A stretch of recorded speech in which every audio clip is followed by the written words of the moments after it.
ತ್ರಿನಯನಿ ಜೊತೆ ಶಿವಾನಿ. ಮುಂದೆ ನಡೆಯೋದಂತೆ ಹಿಂದೆ ನಡೆದಿರೋದು ನನಗೆ ಕಾಣಿಸ್ತಿದೆ.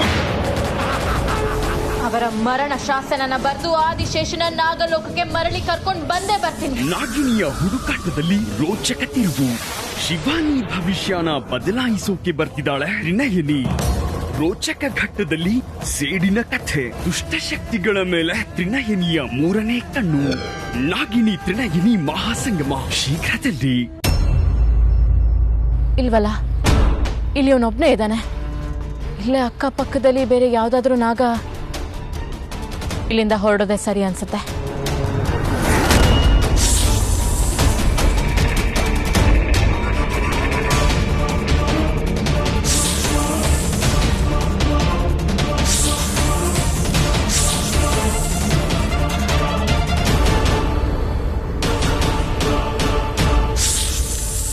ಶೇಷ,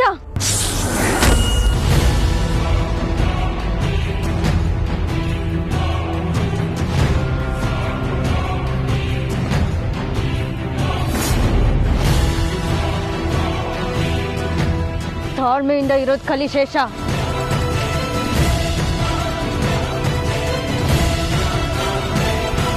ಈ ಅಮ್ಮ ಹೇಳಿದ ಮಾತೇನಾದ್ರು ಸತ್ಯ ಇತ್ತಾ?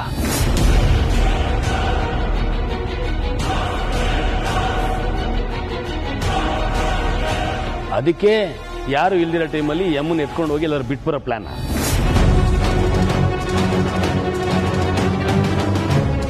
ನಿಮ್ಮನ್ನೇ ಕೇಳ್ತಾ ಇರೋದು, ಹೇಳಿ. ಅಲ್ಲ, ಏನ್ ಮಾತಾಡ್ತಿದ್ದೀರಿ ನೀವು? ಇವಳೊಬ್ಳೆ ಮನೆಯಲ್ಲಿದ್ದಾಳೆ. ಇವಳನ್ನ ಇವ್ಳು ಪಾಡಿ ಬಿಟ್ಟು ನಿಮ್ ಪಾಡಿ ನೀವು ಹೋಗಿದ್ದೀರಲ್ಲ.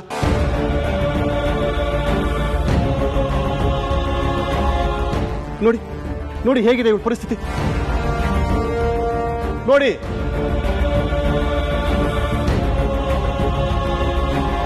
ಮನೆಯಲ್ಲಿ ಯಾರು ಇಲ್ವಲ್ಲ ಅಂತ ಹೋಗ್ತಾ ಇದ್ರೆ ಈ ಅಮ್ಮ ಹೀಗೆ ಬಿದ್ದಿದ್ದಾಳೆ. ಏನಾಗಿದೆ ಅಂತ ಮಾತಾಡ್ಸಕ್ ಹೋದ್ರೆ ಮಾತೇ ಆಡ್ತಿಲ್ಲ. ಹಾಸ್ಪಿಟ್ಲಿಗೆ ಕರ್ಕೊಂಡು ಹೋಗೋಣ ಅಂತ ನಾನು ಹೊರಟ್ರೆ ನೀವು ಬಂದು ನಂದೇ ತಪ್ಪು, ನಾನೇ ಎಲ್ಲ ಏನೋ ತಪ್ಪು ಮಾಡಿದ್ದೀನಿ ಅಂತಾರ ಮಾತಾಡ್ತಿದ್ದೀರಲ್ಲ. ನೀವೆಲ್ಲ ಜವಾಬ್ದಾರಿಯಿಂದ ಇದ್ದೀರಿ, ನಾನು ಯಾಕೆ ಕೆಲಸ ಮಾಡಬೇಕಾಗಿತ್ತು?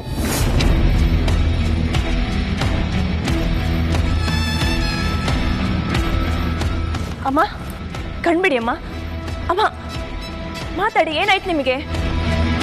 ಈಗ ಗೋವಿಂದ ನೀರ್ ತಗೊಂಡ್ ಬಾರೋ. ಅಮ್ಮ ಅಮ್ಮ ಬೇಗ ತಗೊಂಬಾರೋ.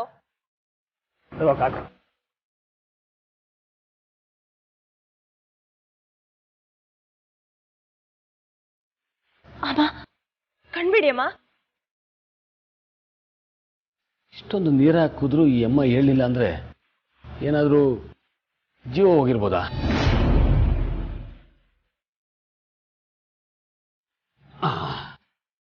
ಪ್ರಾಣ ಇದೆ. ಗೋವಿಂದ, ತಮಾಷೆ ಮಾಡೋದ್ ಬಿಟ್ಟು ಡಾಕ್ಟ್ರಿಗೆ ಫೋನ್ ಮಾಡೋ. ಮಾಡ್ತೀನಿ. ಅಮ್ಮ ಇಲ್ಲಿ ನೋಡಿ.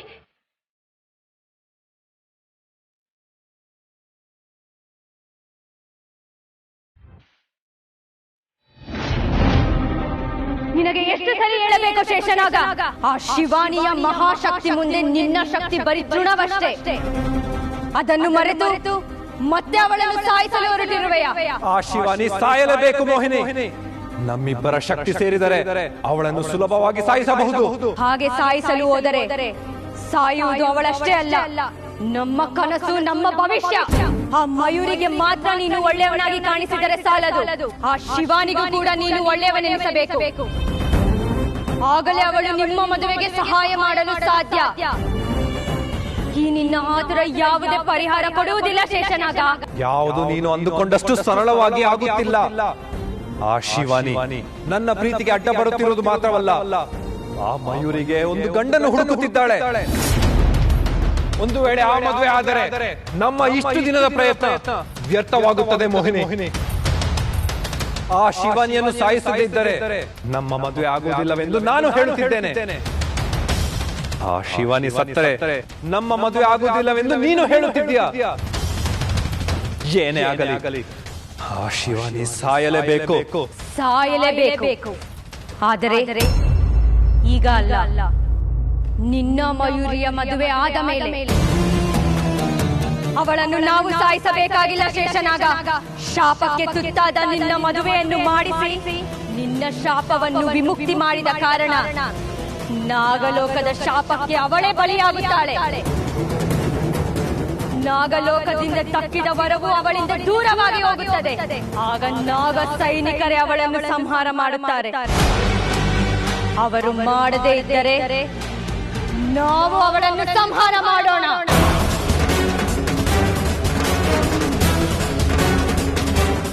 ಆಗ ನಾಗಲೋಕದ ಸಿಂಹಾಸನ ನಮ್ಮದಾಗಲು ಸಾಧ್ಯ.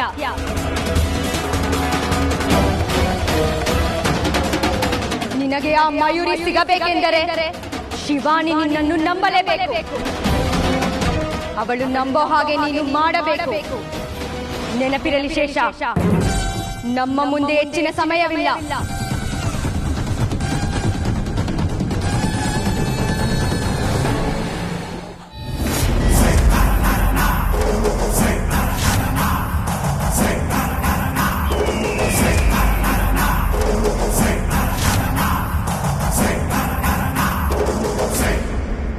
ಗುರುಗಳೇ,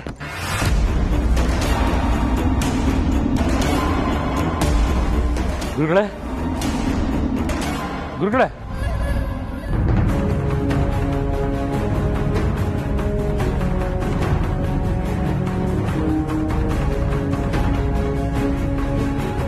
ಕಾಲ ಕಾಲಾಯ ವಿದ್ಮಹೇ ಕಾಲತೀತಾಯ ಧೀಮಹಿ ತನ್ನೋ ಕಾಲ ಭೈರವ ಪ್ರಚೋದಯಾತ್.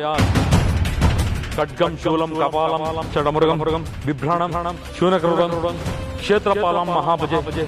ಕಾಲ ಕಾಲಾಯ ವಿದ್ಮಹೇ ಕಾಲತೀತಾಯ ಧೀಮಹಿ ತನ್ನೋ ಕಾಲ ಭೈರವ ಪ್ರಚೋದಯಾತ್.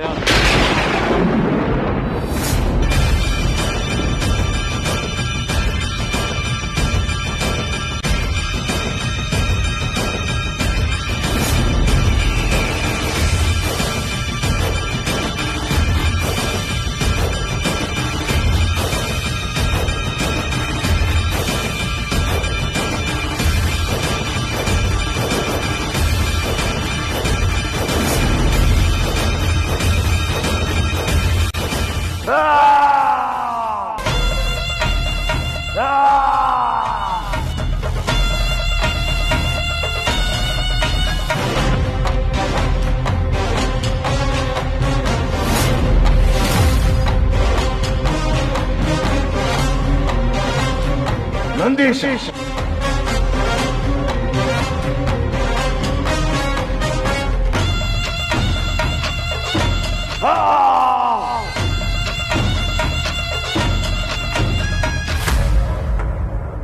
ದಮಯಂತಿ, ಗೋವಿಂದ, ಏನಮ್ಮ ನಮ್ಮ ಮನೆ ಕತೆ?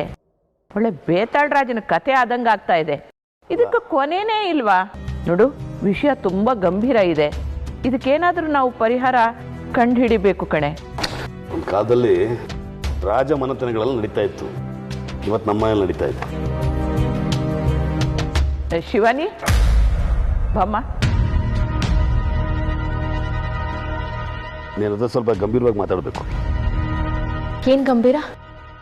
ಹುಚ್ಚಿಡಿದ್ರು ಆ ದೇವರಿಂದನೂ ಕಾಪಾಡಕ್ಕಾಗಲ್ವಂತೆ, ಹಂಗಾಗಿದೆ ನಮ್ಮ ಮನೆ ಪರಿಸ್ಥಿತಿ.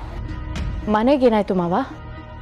ಮನೆಗೆ ಏನೂ ಆಗಿಲ್ಲಮ್ಮ, ಆದ್ರೆ ಮನೇಲಿ ಇರೋರಿಗೆ ತೊಂದರೆ ಆಗಿದೆ. ಹೀಗೆ ಮುಂದುವರೆದ್ರೆ ಮನೆಗೆ ತೊಂದರೆ ಆಗುತ್ತೆ ಅಷ್ಟೇ. ಏನಾಯ್ತು ಅಂತ ಹೇಳ್ತೀರಾ? ಏನು ಹೇಳಮ್ಮ, ಮನೇಲಿ ಇದ್ದಾಳಲ್ಲ ಹೆಂಗಸು, ಇವತ್ತು ತಲೆ ತಿರುಗಿ ಬಿದ್ಬಿಟ್ಲು.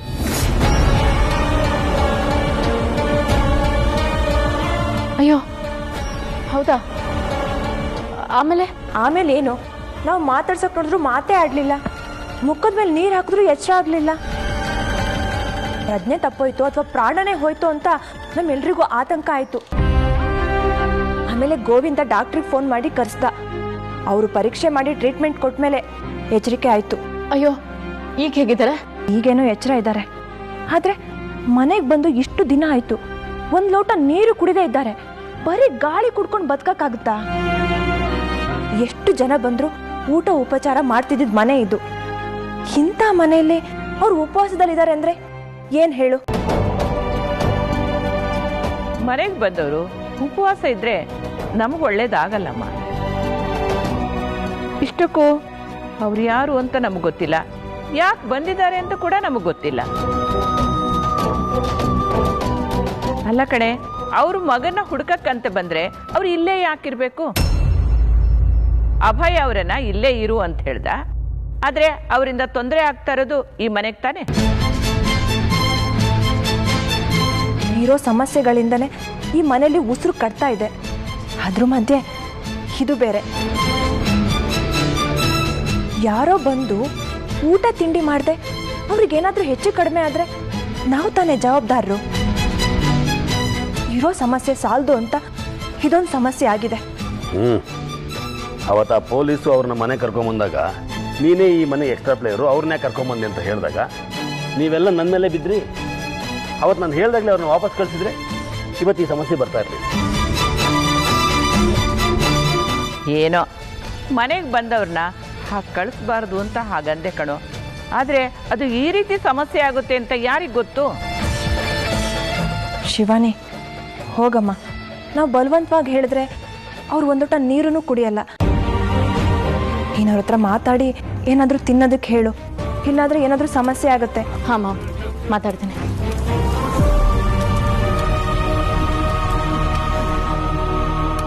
ಕಾಳಿ ಕಾಳಿ ಮಹಾಕಾಳಿ, ನನ್ನ ಚಿತ್ತ ಪಟಲದಲ್ಲಿ ಎಲ್ಲವನ್ನೂ ದೃಶ್ಯವಾಗಿಸು.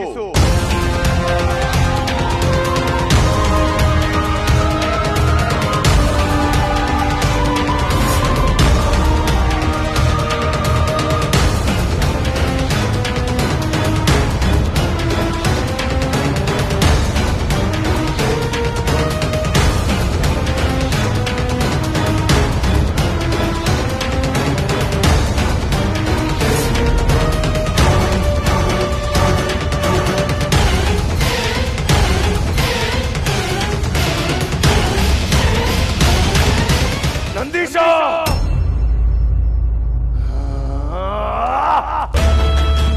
ಮಹಾಶಕ್ತಿವಂತನಾದ ನನ್ನ ಮೇಲೆ ನಾಗಿಣಿ ಪ್ರಹಾರ ಮಾಡಿದ್ದು.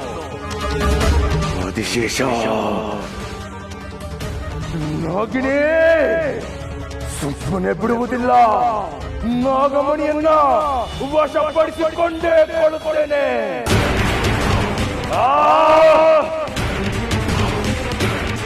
ಗುರುಗಳೇ, ನೀವು ಇದ್ದಕ್ಕಿದ್ದಾಗೆ ಕಾಣೆಯಾಗಿದ್ದು ಹೇಗೆ? ಇಷ್ಟು ದಿವಸ ಈ ಸ್ಥಿತಿಲಿ ಇದ್ದಿದ್ಯಾಕೆ? ಪ್ರಹಾರಕ್ಕೆ ತಾಗಿ ಪುಡಿ ಪುಡಿಯಾಗಿ ಹೋಗಿದ್ದೆ.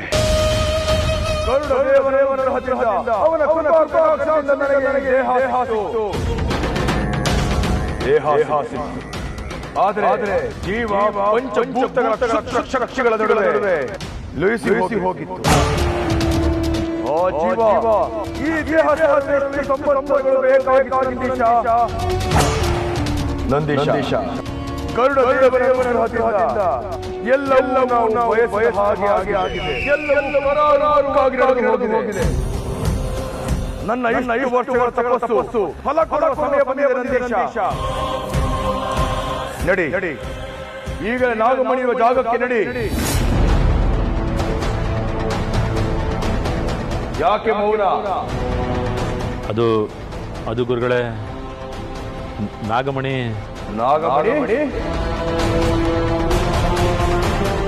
ಇಲ್ಲ ಗುರುಗಳೇ, ಅದು ಕಳೆದು ಹೋಯ್ತು.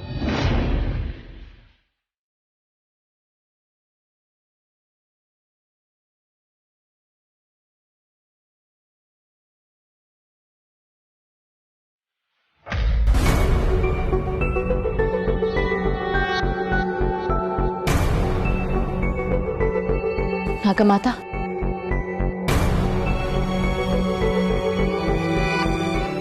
ಶಿವಾನಿ,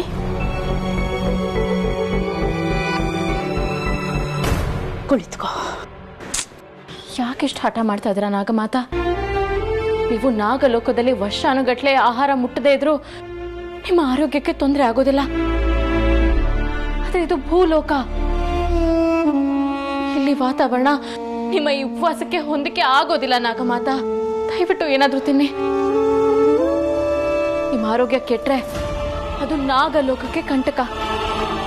ನೀವು ಭೂಲೋಕಕ್ಕೆ ಬಂದ ಮೇಲೆ ನಿಮ್ಗೆ ತೊಂದರೆ ಆದ್ರೆ ನಾಳೆ ನಾಗಲೋಕದವರು ಕೇಳೋ ಪ್ರಶ್ನೆಗೆ ನಾನು ಏನಂತ ಉತ್ತರ ಕೊಡ್ಲಿ? ದಯವಿಟ್ಟು ಏನಾದರೂ ಸೇರಿಸಿ ನಾಗಮಾತಾ. ಇಲ್ಲ ಶಿವಾನಿ, ಯಾವುದೇ ಕಾರಣಕ್ಕೂ ನಾನು ಏನನ್ನೂ ಸೇವಿಸೋದಿಲ್ಲ.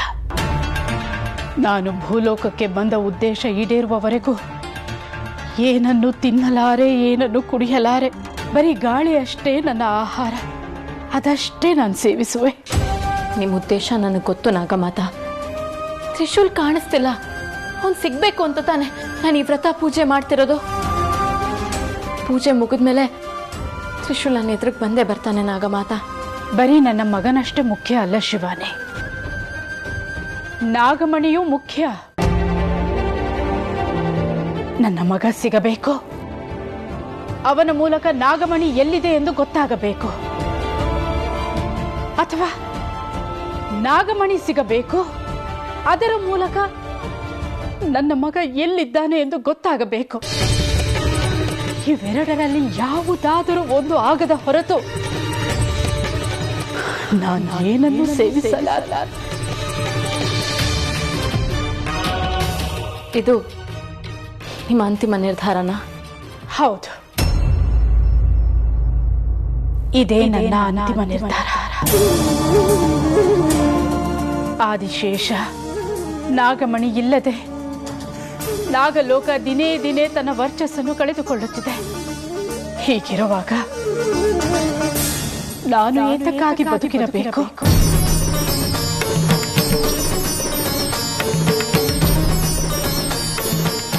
ನನ್ನ ಮಗ ಕಣ್ಣಿಗೆ ಕಾಣಿಸುತ್ತಿಲ್ಲ, ಪರಮ ಪಾವನ ನಾಗಮಣಿ ಎಲ್ಲಿದೆ ಎಂದು ಗೊತ್ತಿಲ್ಲ. ಹೀಗಿರುವಾಗ ನಾನು ಉಸಿರು ಉಳಿಸಿಕೊಂಡು ಏನು ಪ್ರಯೋಜನ? ನನಗೆ ಈ ಜೀವ ಬೇಕಾಗಿಲ್ಲ. ನೀನು ಹೊರಡು ಶಿವಾನಿ, ನಾನು ಧ್ಯಾನಕ್ಕೆ ಕೂರುವೆ.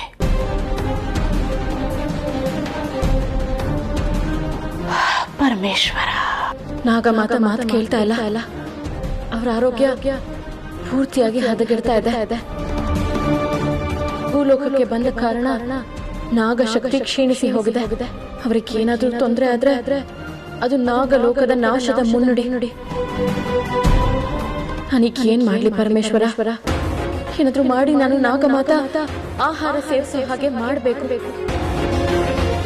ಅವರ ಪ್ರಾಣ ಉಳಿಸ್ಬೇಕು. ದಾರಿ ತೋರಿಸು ಪರಮೇಶ್ವರ.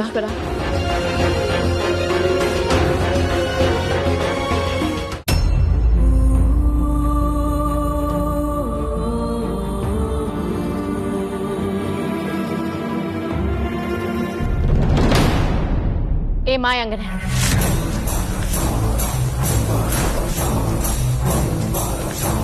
ಏನು? ನಾಗಮಾತಾ ಆರೋಗ್ಯ ಹದಗೆಟ್ಟಿದೆ. ನೀನು ನಾಗಲೋಕಕ್ಕೆ ನಾಗಮಣಿಗೆ ಮಾಡಿರೋ ಅನ್ಯಾಯದ ಬಗ್ಗೆ ಯೋಚನೆ ಮಾಡಿನೇ ಅವರ ಆರೋಗ್ಯ ಹದಗೆಟ್ಟಿರೋದು. ನೋಡು, ನಾನು ನಿನ್ನ ಜೊತೆ ವಾದ ಮಾಡಕ್ ಬಂದಿಲ್ಲ. ನನ್ನ ಮಾತು ಕೇಳು. ನಾಗಲೋಕದ ಬಗ್ಗೆ ಯಾವುದೇ ರಹಸ್ಯ ಗೊತ್ತಾದ್ರೂ ಅದನ್ನ ಇಚ್ಛಾದಾರಿ ನಾಗಗಳಾಗಿ ನಾವು ಹೇಳಬೇಕಾಗಿರೋದು ನಮ್ಮ ಕರ್ತವ್ಯ. ದಯವಿಟ್ಟು ಆದಿಶೇಷ ಎಲ್ಲಿದ್ದಾನೆ ಅಂತ ಹೇಳು. ನೀನು ಹೇಳ್ದೆ ಹೋದ್ರೆ ನಾಗಮಾತಾ ಅದ್ರ ಬಗ್ಗೆ ಯೋಚನೆ ಮಾಡಿ ಉಪವಾಸ ಮುಂದುವರಿಸಿ ಅವ್ರ ಆರೋಗ್ಯನ ಮತ್ತಷ್ಟು ಹಾಳು ಮಾಡ್ಕೋತಾರೆ. ನೋಡು, ನಾಗಲೋಕದ ವಾತಾವರಣನೇ ಬೇರೆ, ಇಲ್ಲಿನ ವಾತಾವರಣನೇ ಬೇರೆ. ಅಲ್ಲಿನ ಗಾಳಿಲಿ ತೇಜಸ್ಸಿರುತ್ತೆ, ಅದು ಪ್ರಾಣದೀಪನ ಕಾಯುತ್ತೆ. ಆದರೆ ಇಲ್ಲಿನ ವಾತಾವರಣ ಭಿನ್ನವಾಗಿದೆ. ಇಲ್ಲಿನ ಪ್ರಕೃತಿ ನಮ್ಗೆ ಅನುಕೂಲವಾಗಿರೋದಿಲ್ಲ. ನಾಗಮಾತನ ಕಾಪಾಡೋ ಜವಾಬ್ದಾರಿ ನಿಂದು. ಆದಿಶೇಷ ಎಲ್ಲಿದ್ದಾನೆ ಅಂತ ಸತ್ಯ ಹೇಳು. ಅದನ್ನ ನಿನಗೆ ಹೇಳೋ ಅಗತ್ಯ ನನಗಿಲ್ಲ. ನೋಡು, ಹೀಗೆ ಹಠ ಮಾಡಬೇಡ. ನಾಗಮಾತಾ ಪ್ರಾಣಗೆ ಅಪಾಯ ಇದೆ ಅಂತ ಹೇಳ್ತಾ ಇಲ್ವಾ? ನನಗೆ ನನ್ನ ಆದಿಶೇಷ ಮಾತ್ರ ಮುಖ್ಯ. ಬೇರೆಯವ್ರ ಪ್ರಾಣ ಹೋದ್ರೂ ನನಗೆ ಚಿಂತೆ ಇಲ್ಲ. ತಪ್ಪು ಮಾಡ್ತಿದ್ಯಾ ನೀನು? ನನಗೆ ನನ್ನ ಆದಿಶೇಷ ಮಾತ್ರ ಬೇಕು. ನನಗೆ ಬೇರೆ ಯಾರ ಬಗ್ಗೆನೂ ಚಿಂತೆ ಇಲ್ಲ. ನಾಗಮಾತೆಗೆ ನಿನ್ನ ಮೇಲೆ ಒಲವು ಜಾಸ್ತಿ. ನನಗೆ ಆದಿಶೇಷನ್ ಮೇಲಿರೋ ಪ್ರೀತಿ ಗೊತ್ತಿದ್ದು ನಮ್ಮನ್ನ ಒಂದು ಮಾಡಿಲ್ಲ. ಅಂಥವ್ರು ಸತ್ರೆ ನನಗೆ ಒಂದು ಶತ್ರು ಕಡಿಮೆ ಆದಾಗೆ. ಮಾಯಾ, ಹೆದರ್ಸ್ಬೇಡ. ನೀನು ವ್ರತ ಮಾಡ್ತಾ ಇದೆಯಾ. ನೀನು ನನಗೇನು ಮಾಡಲ್ಲ ಅನ್ನೋ ಧೈರ್ಯ ನನಗಿದೆ. ನಾಗಲೋಕಕ್ಕೆ ಒಳ್ಳೇದಾಗುತ್ತೆ ಅಂದ್ರೆ ಪ್ರಾಣ ತೆಗೆಯೋದು ಕೂಡ ಧರ್ಮಸಮ್ಮತ, ನ್ಯಾಯಸಮ್ಮತ. ನೀನ್ ಸತ್ಯ ಹೇಳಿಲ್ಲ ಅಂದ್ರೆ ನಿನ್ನ ಪ್ರಾಣ ಹೋಗುತ್ತೆ. ಉತ್ತರ ಕೊಡು, ನನ್ನ ಗಂಡ ಎಲ್ಲಿ?